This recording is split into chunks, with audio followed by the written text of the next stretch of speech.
Oh, aren't all these webcams the same? I guess not.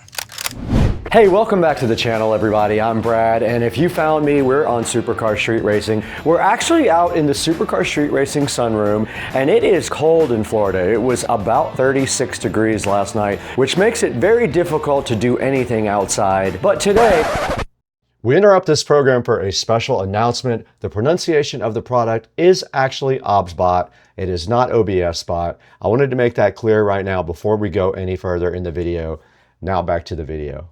Did send us their new Tiny Light 3. Now I might be one of the first people to actually have this, and I'm super hyped about it and I love it. We have it right here next to me. This is the Tiny 3. They also sent me their wireless microphone here to check out. We're gonna be looking at this today. Also, we're gonna do this all on Supercar Street Racing right after this open hangout.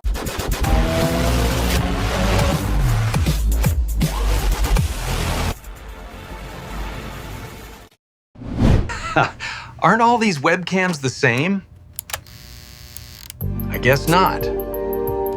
Welcome back to the channel, everybody. I brought you guys outside to the Supercar Street Racing sunroom because I wanted you to see this cold, cold day in Florida. But inside, it is nice and warm, and we have something special for you. And I mean really special. This is the Tiny 3, and it's one of the first ones, and I'm really hyped because I'm gonna be replacing my camera in my studio, my main camera. It's right here next to me, and they sent me a bonus. They did send me their wireless microphone as well. It is right here. Here is the Tiny 3 package that we're going to be opening up and taking a look at today. It is brand new. I don't know if anyone else has this. They might, but I'm going to be the first one to broadcast with it because I'm going to do that today. Let's go ahead and get this guy unboxed right now and see what's inside of it. All right, guys, we are back with Supercar Street Racing reviews, and today, and in front of me, we have two different things. We have the brand new Tiny 3. It's called the Tiny 3 right there. And you can see by the package, I have not opened it up yet. Now, I did cheat and opened up the mic because I was very curious about this. And this is the tiny little mic that links right up to the Tiny 3 in the software. And then it came with this cool case that had a windscreen, a charger cable, string to put around your neck if you want to hold it like that, and it also does magnets. And this is the actual wireless microphone right here, looking so fresh right there. All right, I saved this for you guys. I just opened up the box, and inside the box there is a card right here, something in it, probably the user manual, and then a nice case. Check out the case that they did give us today. Nice hard case, and there it is. There's what's inside the case. The actual right here. Look at that thing, guys. And it is in a very nice packaging. It looks like right here we have a USB Type-C cable that goes with it. It is a USB Type-C cable that will plug into our computer. And then this right here, this is actually for mounting it to the monitor. Or what's really cool is you can actually use a regular tripod. It has a threaded bottom like a standard tripod, so you can use any tripod. And this thing does auto gimbal. We need to go ahead and get all this out to the Supercar Street Racing studio because we're gonna be replacing our old webcam. Let's get out to the studio and get it done.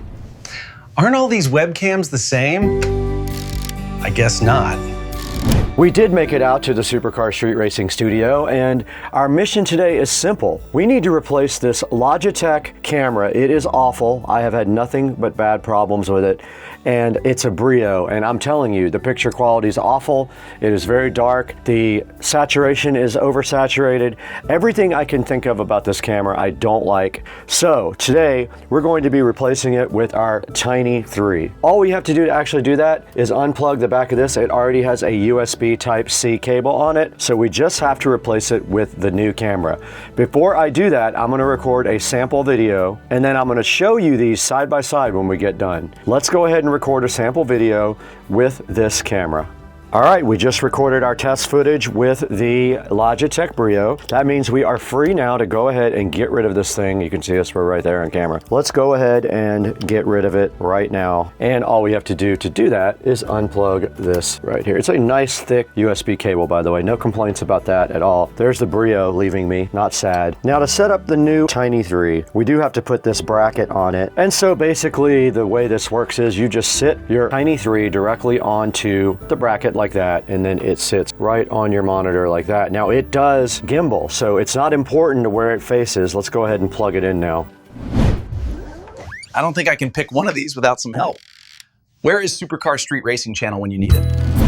Okay, we're rolling now on the PC. You can see where I'm frozen up there where we removed the Brio, but we do have to get the software. So we're gonna go to resources and download. And since this is so new, I'm hoping that the Tiny 2 Lite has the same software, or the Tiny 2. Let's try it. Our camera is asleep now. You guys can't see that. Let's see where it opens up. I did full mode, and we're gonna allow it opened up on the top. Ah, it did light up. Okay, cool. Let's do video preview. There it is, guys. We can drag the mouse here to gimbal it, and let's go ahead and see what kind of image settings we have. Let's do HDR. We did it. We're on auto exposure. Anti-flicker is off. And of course, we want to get this thing set up to 4K. It's on hardware encoding, and I changed to 4K 30 because I record at 24 frames per second. Okay, I also wanted to show you guys the Tiny 3 in natural light with no filters and no editing. This is what it looks like in my bedroom here. The only lights that are on right now are some overhead lighting, and there's a little bit of natural light coming in from my sliding glass door, which you can see hitting me on the side of the face. But this is what the Tiny 3 looks like in natural light. I think it's got great image quality.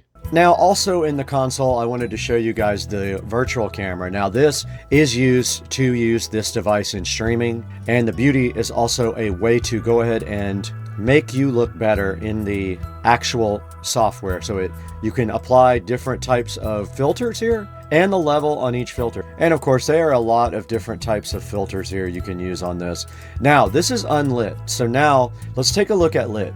Now, when I did the shot of the Logitech, I did have lights on. I had my Litcher glows on. Let's go ahead and light myself up. Okay, now I am lit up from the front. So this is comparable to the Logitech Brio. Now, I can also set up tracking. This thing does have automatic tracking. I'm gonna set it on single mode, and let's see if it does track me, and it does. You can see it locking onto me when I walk around. That is what the tracking does. You can also set up your zoom to go full body, upper body, close up, headless, or lower body, and you can set up zone tracking as well. Now, right here is the very cool voice control. Check this out. There's a number of commands you can say right here to the Tiny 3, and it will obey you. Zoom in closer. Zoom out further.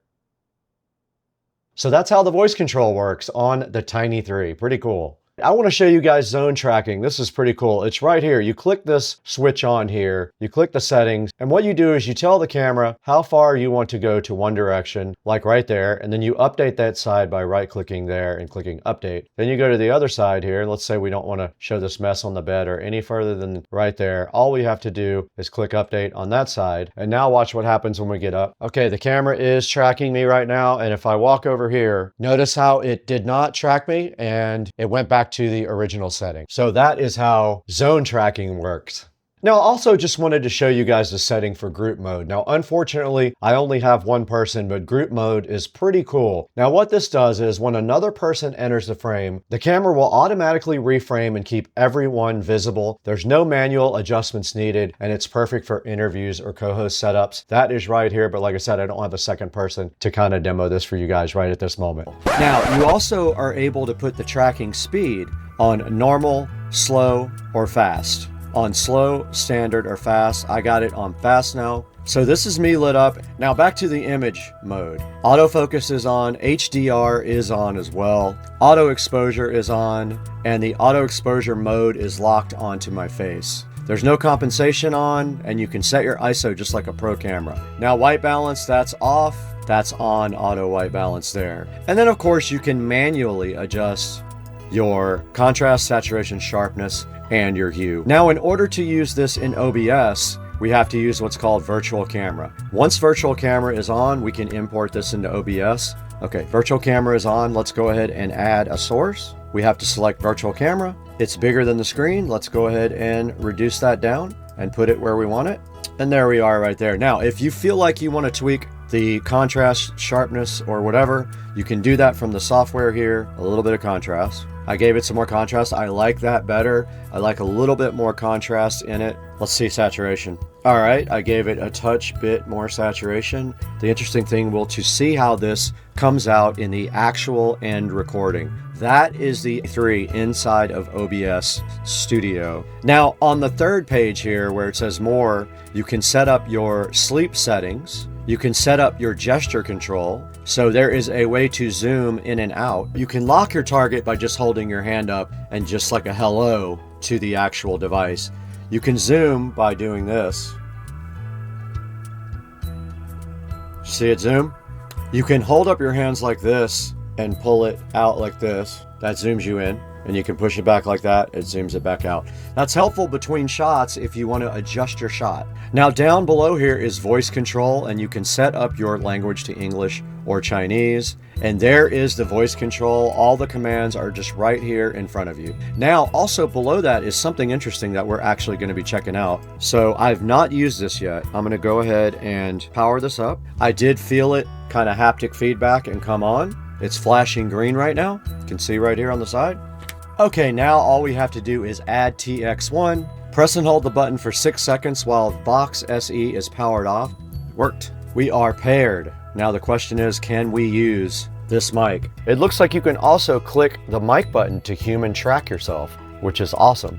And you can also do noise reduction mode. And then down here, there's some more miscellaneous settings. All right, this is a test of the Logitech Brio. I always had issues with this camera. The video would be oversaturated. It would be low quality. I don't know what's going on with that. I tried updating the firmware, nothing worked. So this is our video test with the Logitech Brio. We'll compare that to the Tiny 3 next. This is what it looks like full screen. I purposefully have the monitor off back there so you guys can see exactly what this looks like. This is also with my tweaks to video. Now I have increased the contrast a little bit extra saturation, and this is what it looks like now. Okay, I wanted to real quickly show you guys desk mode. Now this is a setting right here where you click desk mode, and check it out. Look what it does. So it shows you the top of the desk. It also changes your perspective, and this is very practical. It lets the camera just tilt down for overhead shots, which is great for product demos. And it also can detect board or paper and correct the perspective so it keeps everything readable. Let's try that with something. I did see it make a perspective correction here on my, yep, it is working. It's doing perspective correction right here on this flyer for DaVinci Resolve. That is desk mode. All right, the last thing we're going to talk about here is the Vox SE Mic. It is right here and how you pair it. Now, if you go up here to the OBSBOT app and you click more, here's your audio input here. It says external mic here, but you can see there's nothing paired here. I'm going to add TX1, and then I'm going to go ahead and hold the mic button for 6 seconds. Let's see. There it goes. It is paired already. Normally you would hold it down for 6 seconds, but there is the Vox SE mic paired right here. You got your mic level right here, and I have already updated the firmware on this, so it is all up to date and ready to go. So that is the Vox SE right here in my hand. Let's listen to the audio. Now we're on the Vox SE mic, guys. Just wanted to give a little bit of a mic check here. How does this sound? Is this sounding good? Just let me know one way or the other down in the comment section. Make sure you check out the Vox SE. Look how easy it paired to the OBSBOT up there and works perfectly. Now back to the video. So that's going to do it for the actual setup and demonstration how to use your Tiny 3. And when this does actually come out, I will have more details about how you can buy it in the description. But for now, this is all we can do today. The OBSBot Tiny 3 is not even online anywhere yet. It's so new. We have the first copy of it. I hope you guys enjoyed this. If you have any questions about the Tiny 3, please throw them down in the description. I'll do my best to answer them, but that's all we have for today. Later, guys.